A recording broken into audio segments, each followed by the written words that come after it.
ये था तुम वही विषय पढ़ो जो तुम चाहते हो। ग्रेजुएशन के बाद भी ये द्वंद हुआ कि क्या किया जाए।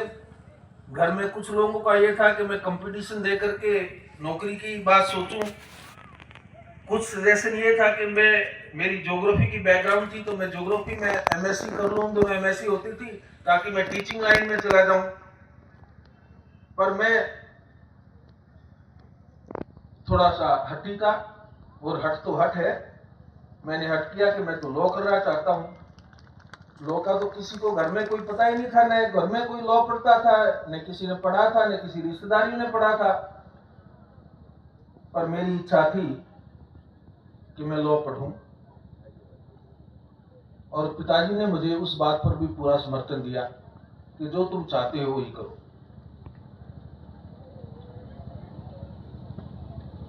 वो एक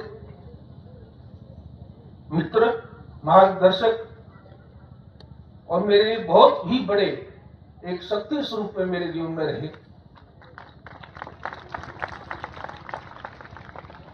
वो उस वक्त मेरा साथ नहीं देते तो मुझे कई बार ये लगता है कि मेरा शायद कैरियर कुछ डिफरेंट होता। गांव के कई ऐसे बुजुर्ग हैं, मास्टर विशाल सिंह जी, चौधरी मोलूराम जी उन दिनों,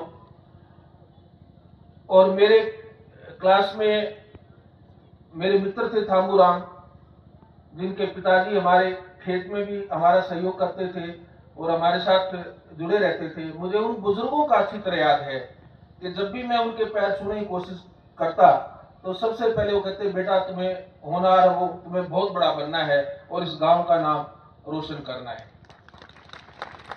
वो जो प्रेरणाएं थी, वो जो सात्विक प्रेरणाएं थी, वो ही मुझे कहीं इस गांव से बाहर शहर में, और शहर से चंडीगढ़, और चंडीगढ़ से फिर मुझे जो मेरी यात्रा रही उसमें वो सारा जो मेरे सही मायनों में अगर कोई मैंने धन अर्जित किया तो वो मेरे लिए जो प्रार्थनाएं थी और जो मेरे लिए आशीर्वाद था और जो उन्होंने संभावनाएं देखी, वो सब मेरे लिए एक बहुत बड़ी शक्ति जो बनी, वो सब सारी चीजें ही परिणाम है जो मैं आज आपके सामने हूं। ये बात मैंने इन प्यारे बच्चों के लिए बताई है। मेरे बेटियां और मेरे बेटे यहां पर मौजूद हैं। मैं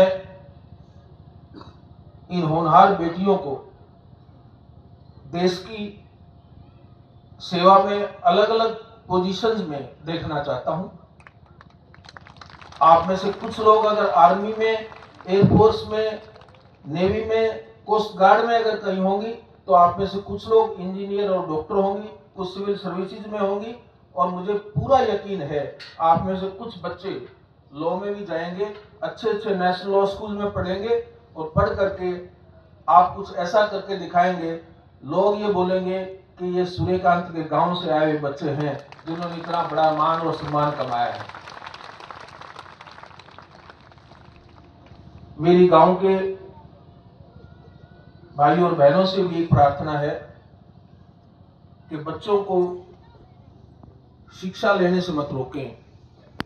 जिस भी फील्ड में, जिस भी क्षेत्र में बच्चे पढ़ना चाहते हैं, मुझे पता है आपको आर्थिक कठिनाइयां हो सकती हैं, मुझे ये भी पता है कि माता पिता की अपेक्षा होती है कि बच्चा जल्दी से जल्दी अपने पैरों पर खड़ा हो और कमाई शुरू करे। पर आप एक बात आप पल्ले से गांठ बांध करके रख लेना कि सबसे बड़ी कमाई आपके बच्चों की शिक्षा का धन है। उनको शिक्षित बनाइए। पिताजी ने एक छोटा सा प्रयास किया था, आप सबको मालूम है। हमारे पिताजी ने एक हमारे परिवार की ट्रस्ट बनाई, और ट्रस्ट के माध्यम से हमने निर्णय लिया कि गांव के जो भी बच्चे शिक्षा में आगे आएंगे,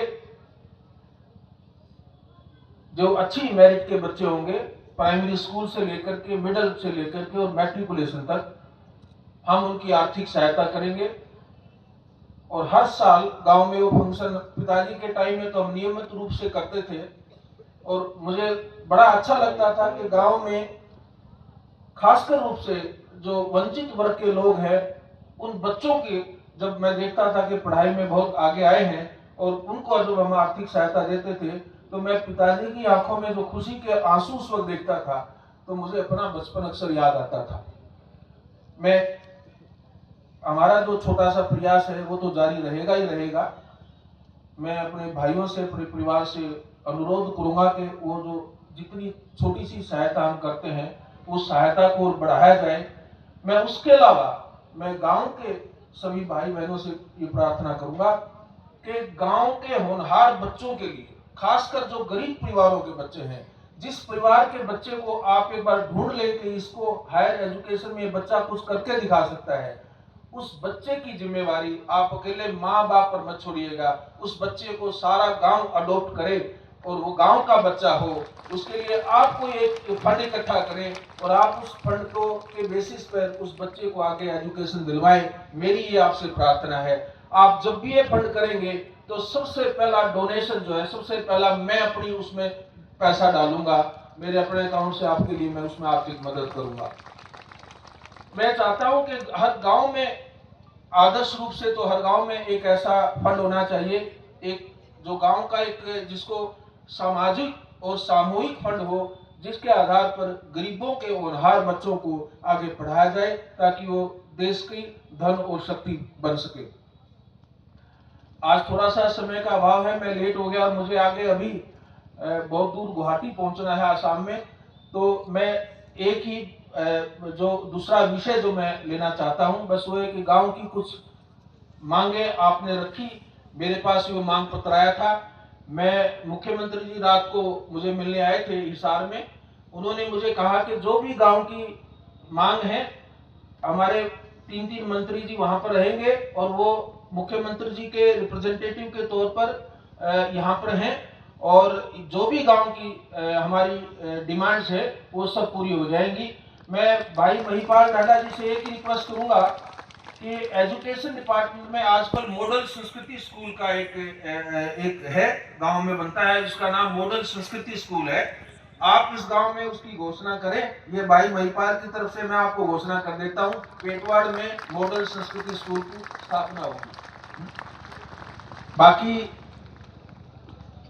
रणबीर गंगवा जी ने, माननीय मंत्री जी ने आपकी बाकी डिमांड्स को लेकर के आपको बता दिया है, वो सब पूरी हो जाएगी। मुझे पूरा विश्वास है कि मैं जब दोबारा गांव में आऊंगा तो यहाँ हॉस्पिटल भी बन रहा होगा, एक बहुत सारा सुंदर हाई स्कूल होगा, सारे तालाब भी आपके साफ सुथरे होंगे और सबसे अच्छी बात है, मैं जब आऊं तो मेरे गांव के प्यारे बच्चे बहुत मुझे प्रेरणादायक स्रोत के रूप में मुझे नजर आए। मैं इन बच्चों में देश का भविष्य बहुत गहराई से देखता हूं। मेरा अगर कोई सबसे बड़ा मेरा कोई लाइफ का एसेट है तो ये देश के बच्चे हैं। इनको मैं आगे बढ़ना देखना चाहता हूं। मेरे को इससे बड़ी इस गांव से और कोई मान सम्मान नहीं मिलेगा अगर मुझे ये खबर आती रहे कि पेटवाड़ गांव का एक बच्चे ने वहां पर ये पोजीशन हायर प्राप्त की है, या कोई हमारा बच्चा किसी और फील्ड विशेष में कामयाब हुआ है, चाहे वो स्पोर्ट्स में है। हरियाणा तो स्पोर्ट्स के लिए भी बहुत जाना माना पहचानता है। अगर आप स्पोर्ट्स में जो आपका मन है उसी फील्ड में जाइए, देश में और विदेश में नाम कमाइए। यही पेटवाड़ गांव के लिए हमारा सबसे बड़ा एक तोहफा होगा। हम सब उसी के लिए समर्पित रहेंगे। मैं गांव वालों का बहुत बहुत आभारी हूं। आपने आज ये कार्यक्रम किया और आपने अपने इस बच्चे को, इस बेटे को याद किया। बहुत बहुत धन्यवाद। जय हिंद, जय भारत।